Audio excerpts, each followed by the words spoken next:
तो अब आइए चलते हैं भारत के भुगतान संतुलन की स्थिति पर।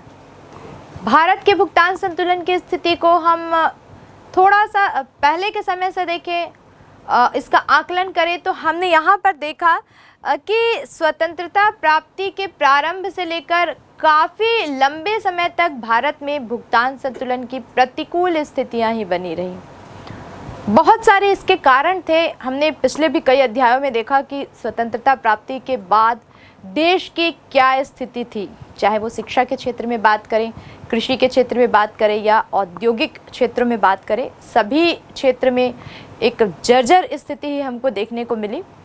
तो फिर हम भुगतान संतुलन की अगर बात करें उस समय के लिए तो प्रतिकूल ही परिस्थिति हमारे सामने आएगी। एक महत्वपूर्ण कारण इसका द्वितीय विश्व युद्ध के पश्चात जो काफ़ी लंबे समय से बहुत सारी जो आवश्यकताएं थी, जो मांगे थी, जो रुकी हुई थी, उनका प्रारंभ हो जाना और उसको पूरा करने के लिए आयात का बढ़ जाना, जनसंख्या में तेज़ी से वृद्धि हो जाना, जनसंख्या लोगों के, देश के लोगों की जो आवश्यकताएं हैं कम से कम उसकी पूर्ति हो पाए, ये तो सरकार का उत्तरदायित्व था, तो उसके लिए आयात करना। फिर एक बहुत बड़ा कारण ये भी था कि स्वतंत्रता प्राप्ति के जस्ट बाद की अगर हम बात करें तो इतनी अच्छी टेक्निक, हमारे पास कुछ तकनीकें नहीं थी, संसाधन नहीं थे जिससे हम प्रोडक्शन बहुत अच्छा कर पाते। अब चाहे अलग अलग उद्योगों की हम बात करें या कृषि की हम बात करें, खाद्यान्न की अगर हम बात करें, तो किसी भी क्षेत्र में इतना अच्छा डेवलपमेंट तो नहीं था कि अपने देश के जो उत्पाद हैं उससे ही हम देश के लोगों के की जो आवश्यकताएं हैं उनको पूरा कर सके। तो कहीं ना कहीं आयात पर निर्भर रहना या निर्भर हो जाना देश की ज़रूरत भी थी और ऐसा ही हुआ।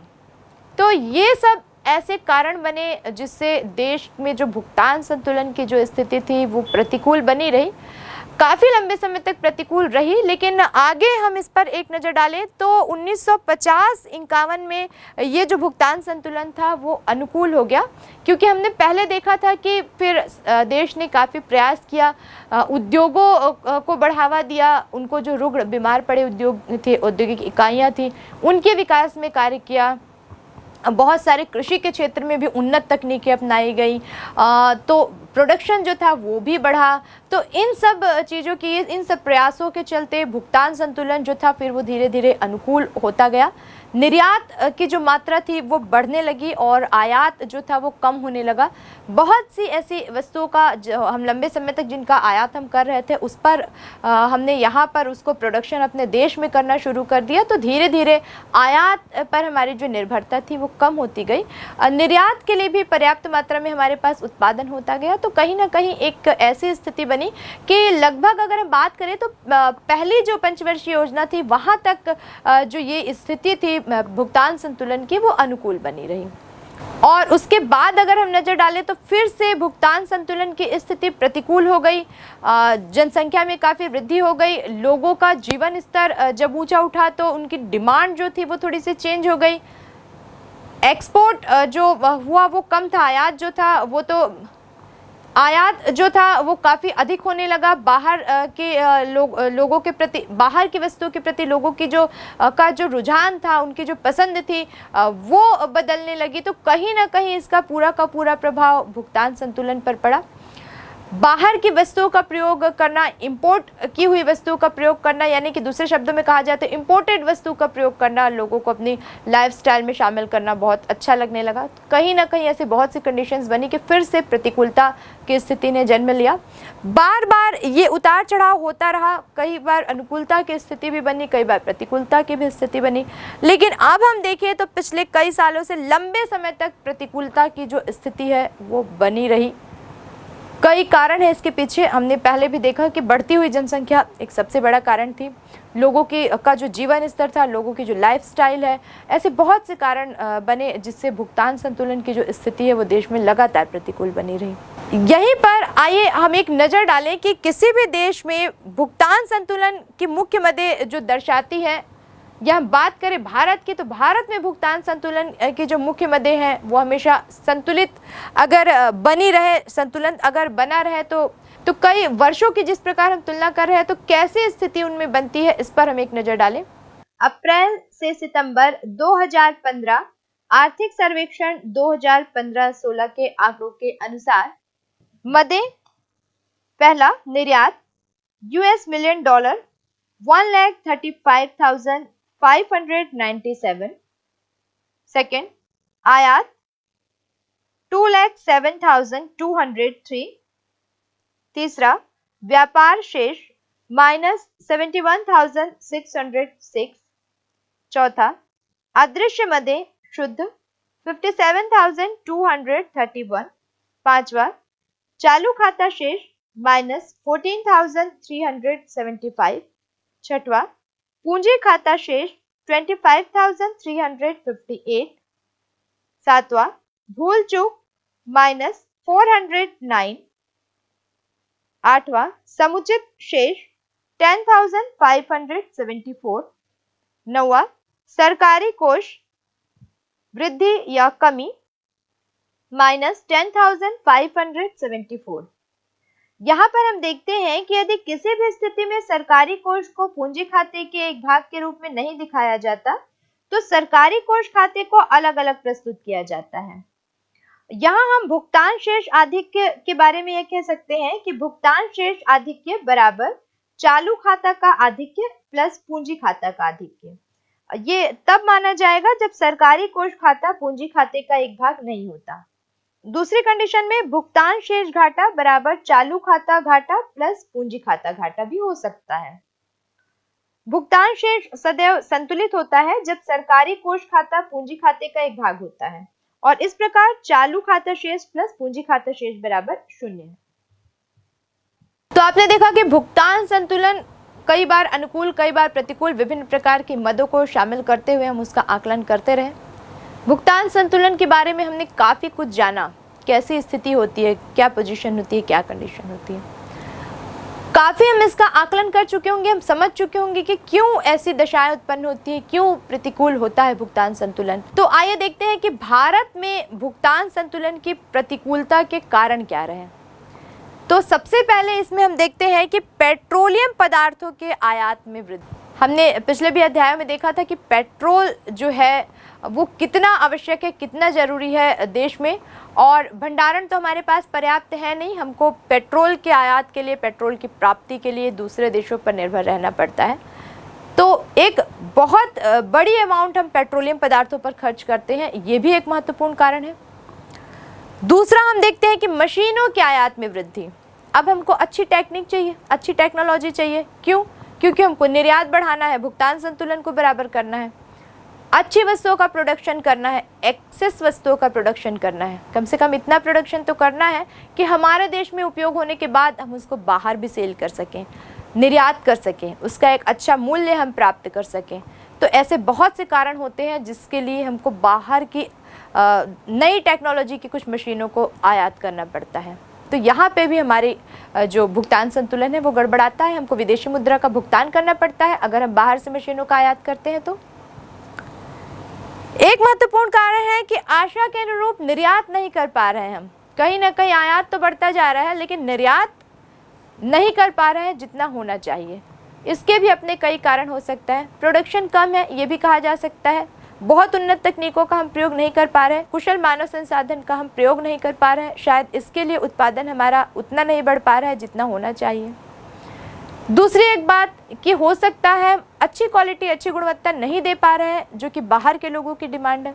ऐसे बहुत सारे कारण हैं, लेकिन ओवरऑल हम ये कह सकते हैं कि निर्यात की मात्रा उतनी नहीं है जितनी होनी चाहिए। एक पॉइंट यहाँ पर हम ये भी देखते हैं कि अंतर्राष्ट्रीय ऋण और विनियोग जो है ये भी महत्वपूर्ण कारण बनता है। ऋण हम दूसरे देशों से ले तो लेते हैं बहुत आसानी से, उस समय की जो समस्या होती है वो तो हल हो जाती है, लेकिन आगे जब उस ऋण के भुगतान की बात आती है तो बहुत खराब स्थिति हो जाती है। श्रीलंका की स्थिति को हमने पहले से ही इस चैप्टर के प्रारंभ में देखा। तो कहीं ना कहीं हमको अंतर्राष्ट्रीय ऋणों से भी बचना चाहिए। अंतर्राष्ट्रीय विनियोग जो होते हैं ये भी एक बहुत बड़ा कारण होते हैं। हम अपने देश में इन्वेस्ट नहीं करते हैं, दूसरे देशों में पैसा लगाते हैं।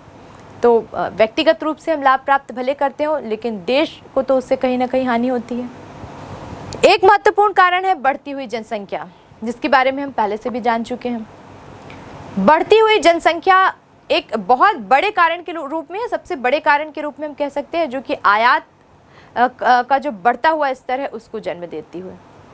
प्रयास हमारा ये भी रहता है कि हम अपनी बढ़ती हुई जनसंख्या की जो आवश्यकताएं हैं उनको अपने देश के उत्पादन से, प्रोडक्शन से पूरा कर पाएँ।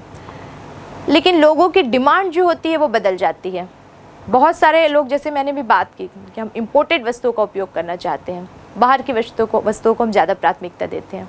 हो सकता है कि उससे बेहतर, उससे बेस्ट क्वालिटी की वस्तु हम अपने देश में यूज़ करें, लेकिन लोगों की मानसिकता है, बढ़ती हुई जनसंख्या की अलग अलग मानसिकताएं, बढ़ती हुई जो उनकी आकांक्षाएं हैं, अपेक्षाएं हैं, उसके कारण कहीं ना कहीं लगातार हमको आयात में वृद्धि करनी पड़ती है। यहीं पर हम देखते हैं कि सरकारी व्यय, बहुत सारे सरकारी कार्य आप देखते होंगे कि देश विदेश से जुड़े हुए होते हैं। हमारे देश के बहुत सारे लोग, बहुत सारे सार्वजनिक क्षेत्र के जो लोग हैं, विदेशों में जब विदेशी यात्राएं करते हैं, विदेशों से आना जाना करते हैं, चाहे वो किसी भी रूप में हो, कहीं ना कहीं हमको विदेशी जो मूल्य है, विदेशी जो मुद्रा है, उसका व्यय वहाँ पर करना पड़ता है। तो ये भी एक बहुत बड़ा कारण बनता है। उसके बाद हम देखते हैं कि सुरक्षा पर व्यय। हमने इस अध्याय के प्रारंभ में देखा था कि जो अलग अलग देश होते हैं वहाँ पर अलग अलग देश अपने राजदूत जो है वो नियुक्त करके रखते हैं। उसके बाद अलग अलग देशों से संबंधित जो बॉर्डर हैं, सीमाएं हैं, वहाँ पर भी सुरक्षा के इंतजाम करने पड़ते हैं।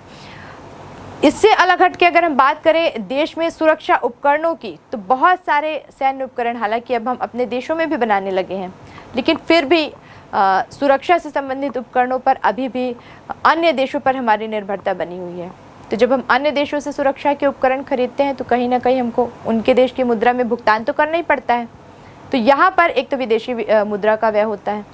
इसी के अंतर्गत हम बात करते हैं विदेशी प्रतिस्पर्धा। विदेशों से कंपटीशन करने के लिए कई बार, जैसे मैंने बात की आपसे, विदेशों से प्रतिस्पर्धा करने के लिए भी हम ज़्यादा से ज़्यादा आयात करते हैं, लोगों से, दूसरे देश के लोगों से हम माल खरीदते हैं। तो ये भी एक महत्वपूर्ण कारण बनता है। साथ ही यहाँ पर हम देखते हैं कि आर्थिक विकास का कार्यक्रम भी एक महत्वपूर्ण कारण बन जाता है भुगतान संतुलन को बिगाड़ने में। लगता तो बहुत अच्छा है, बहुत अच्छी बात है कि आर्थिक विकास हो रहा है। लगातार हम देखते हैं कि सड़कें बन रही हैं, ओवरब्रिज बन रहे हैं, डैम बन रहे हैं, बड़े बड़े हॉस्पिटल्स बन रहे हैं, लेकिन इनके लिए राशि तो चाहिए, मुद्रा तो चाहिए, पैसे तो चाहिए।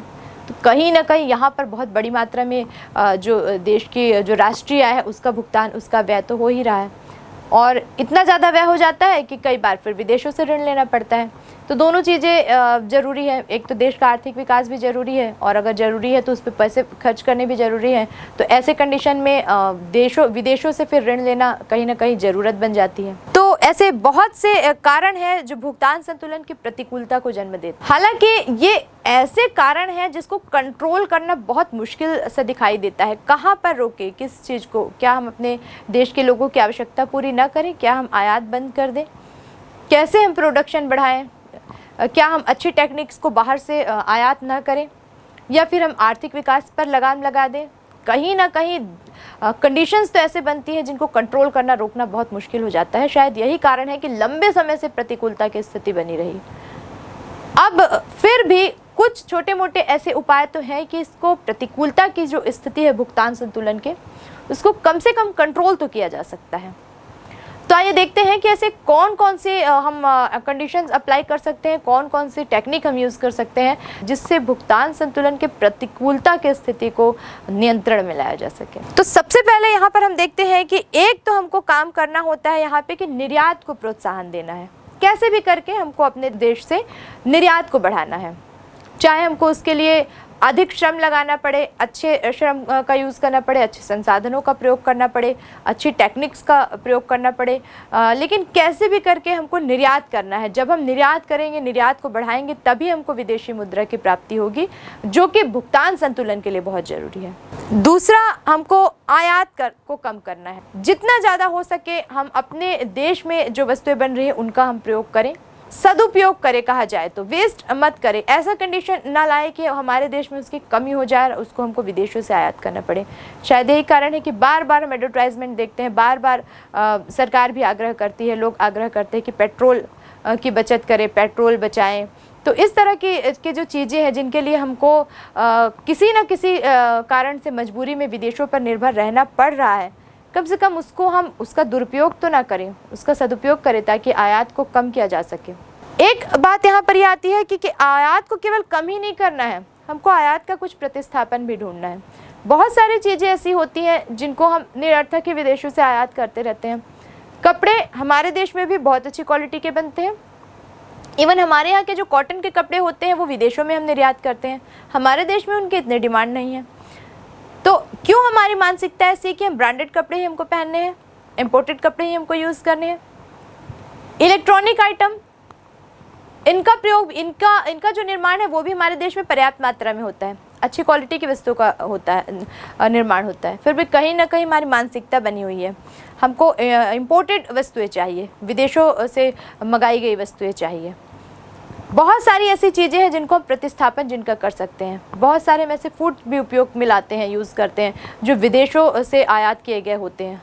हम ये भी जानते हैं कि वो हमारे लिए अनहेल्दी होते हैं, फिर भी हम उनको यूज़ करना, उनको खाना, उपयोग करना अपना एक स्टेटस सिंबल समझते हैं। तो कहीं ना कहीं इस धारणा से हमको बाहर निकलना है और हर जो भी आयातित वस्तु हैं उनका एक प्रतिस्थापन, उनका एक सब्स्टिट्यूट हमको अपने ही देश में ढूंढना है। अगली बात हम करें इसके लिए तो हम देखते हैं कि विदेशी ऋण, कैसे भी करके हमको विदेशी ऋण पे कंट्रोल करना पड़ेगा। हमने देखा कि क्यों हमको ज़रूरत पड़ती है विदेशी ऋण की। लगातार आर्थिक विकास हो रहा है, लगातार आर्थिक विकास की योजनाएं बन रही हैं, इसके लिए भी देश के लोगों की आवश्यकताओं की पूर्ति करने के लिए भी कहीं ना कहीं हमको देश को ऋण ना लेना पड़े, इसके लिए हमको सरकार को सहयोग करना है। हम सार्वजनिक वस्तुओं का सदुपयोग करें, दुरुपयोग ना करें। टैक्स पे अगर हम हैं तो कर के प्रति हम जिम्मेदार रहें, कर अपवंचन, कर चोरी से बचें। सरकार के द्वारा जो शुल्क लगाकर आय के जो साधन है, जो स्रोत हैं, कम से कम उनका हम समय पर भुगतान करें, सही तरीके से भुगतान करें। तो ऐसे बहुत सारी चीज़ें हैं जिनसे हम सरकार की सहायता कर सकते हैं। कोशिश तो हम कर सकते हैं कि सरकार को ऋण ना लेना पड़े विदेशों से। इसी तरह से विदेशी विनिमय भी एक पॉइंट आता है यहाँ पर। विदेशों में हम क्यों इन्वेस्ट करें, अपने देश की पूंजी हम विदेशों में क्यों लगाएं, बल्कि हमको कोशिश करना चाहिए कि दूसरे देश की कंपनियां आकर हमारे देश में इन्वेस्ट करें। तो यहाँ पर विदेशी विनिमय भी एक बहुत बड़ा कारण बनता है भुगतान संतुलन में प्रतिकूलता का। तो इस पर भी कुछ कहीं ना कहीं लगाम लगाना जरूरी है।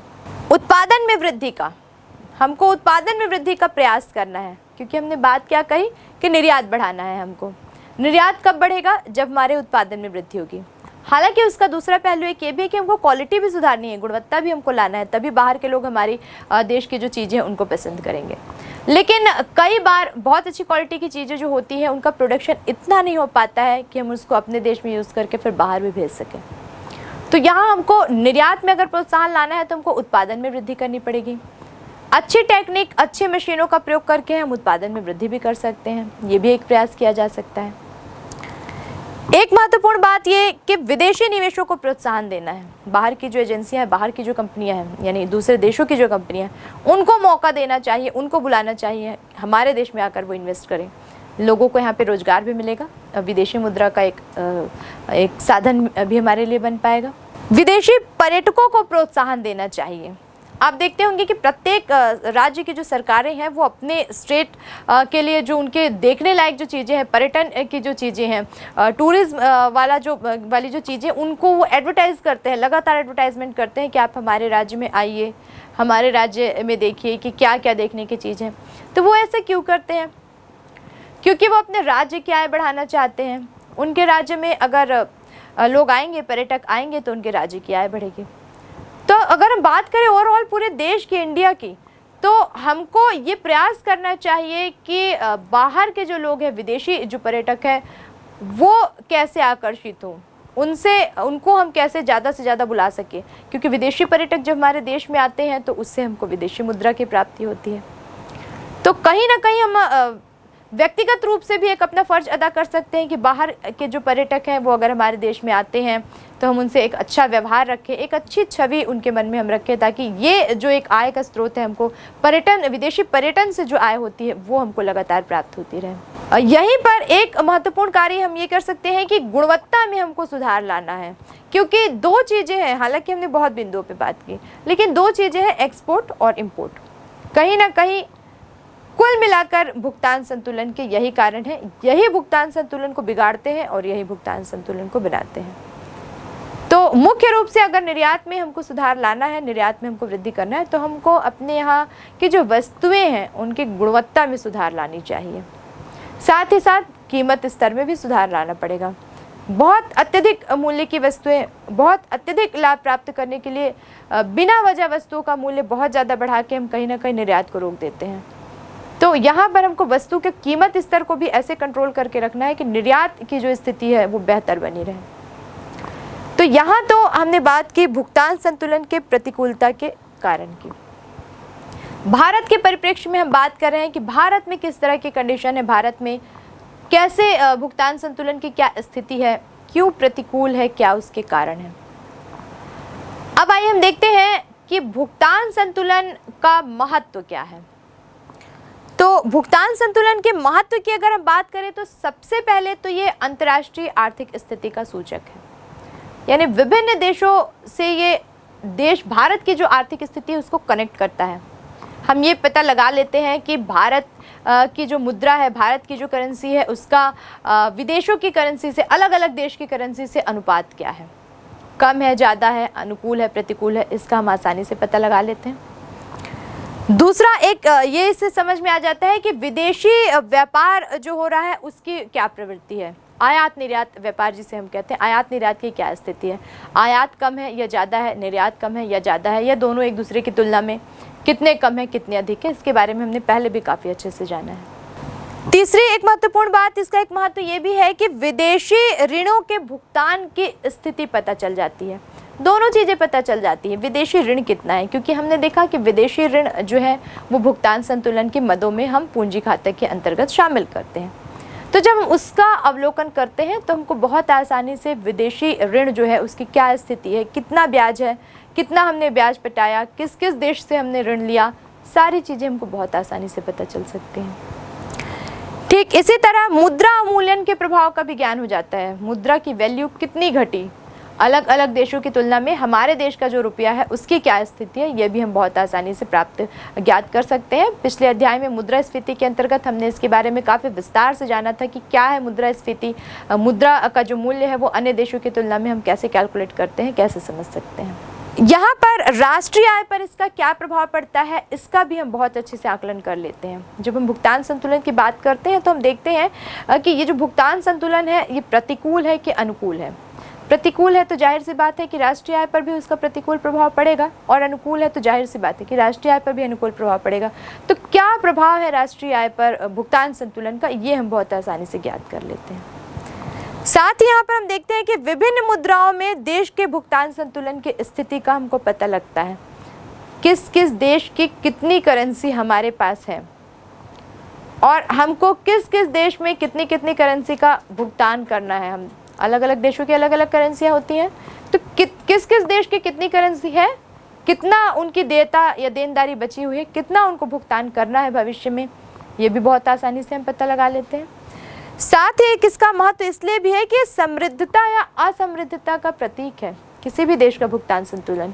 हालांकि हम भारत के परिप्रेक्ष्य में यहाँ बात कर रहे हैं, लेकिन किसी भी देश के लिए भुगतान संतुलन को देखकर हम ये बता सकते हैं कि वो देश समृद्ध है, समृद्धि की ओर आगे बढ़ रहा है, या असमृद्ध है, समृद्धि प्राप्त अभी तक नहीं कर पाया है।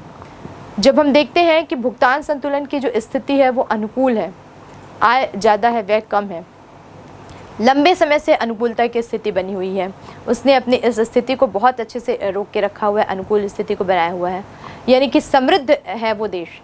और लगातार अगर भुगतान संतुलन प्रतिकूल होता जा रहा है तो कहीं ना कहीं असमृद्धि का ये प्रतीक होता है। तो यहाँ पर हम देखते हैं कि व्यापारिक तौर पर या आर्थिक दृष्टिकोण से बहुत सारे बिंदु इसमें शामिल होते हैं, जिससे हम बहुत आसानी से पता लगा लेते हैं कि भुगतान संतुलन के द्वारा देश की एक्चुअल जो आर्थिक स्थिति है वो क्या है। तो बच्चों, इस पूरे अध्याय में हमने देखा कि भुगतान संतुलन क्या है और क्यों इतना महत्वपूर्ण है। अंतर्राष्ट्रीय व्यापार के अंतर्गत हमने जाना कि जो भी विदेशी मुद्रा भंडार होते हैं उनको किस प्रकार संतुलित रखा जाता है, और अगर यही मुद्रा भंडार संतुलित ना हो तो भुगतान असंतुलन की स्थिति उत्पन्न हो जाती है। इससे हमको ये तो समझ में आ गया कि अगर हम अंतर्राष्ट्रीय व्यापार को महत्व दे रहे हैं तो हमको आयात व्यापार और निर्यात व्यापार दोनों को ही महत्वपूर्ण स्थान देना होगा। अगर आयात व्यापार में हम बढ़ोतरी करके निर्यात व्यापार को रोक दें तो आपने देखा कि किस प्रकार श्रीलंका जैसे देश आज इसका भुगतान भुगत रहे हैं। ऐसी स्थिति निर्मित हो जाती है कि विदेशी मुद्रा भंडार धीरे धीरे घटने लगता है, कम हो जाता है और फिर भुगतान असंतुलन की स्थिति को प्राप्त कर लेता है। ये इतनी भयावह स्थिति होती है कि ऐसी दशा में हम अगर बात करें अंतर्राष्ट्रीय व्यापार की तो ना तो अंतर्राष्ट्रीय व्यापार संभव हो पाता है और ना ही हम अपने देश की अर्थव्यवस्था को बचाए रख पाते हैं। तो भुगतान संतुलन किसी देश की अर्थव्यवस्था को सुचारू रूप से चलाए रखने के लिए कितना जरूरी है, ये हमने जाना। किस तरह से भुगतान संतुलन की स्थिति को हम प्राप्त कर सकते हैं और भुगतान असंतुलन की स्थिति से किस प्रकार बचा जा सकता है या किस प्रकार निपटा जा सकता है, इन सभी विषयों पर हमने विस्तृत जानकारी प्राप्त की। अब आगे के अध्याय में हम देखेंगे कि भुगतान असंतुलन को जन्म देने वाले जो विनिमय दरें हैं कैसे उत्पन्न होती है, कैसे हम उनका निर्धारण करते हैं और उन्हीं विनिमय दरों को किस प्रकार नियंत्रित रखा जाता है, क्यों इन पर नियंत्रण रखना जरूरी होता है।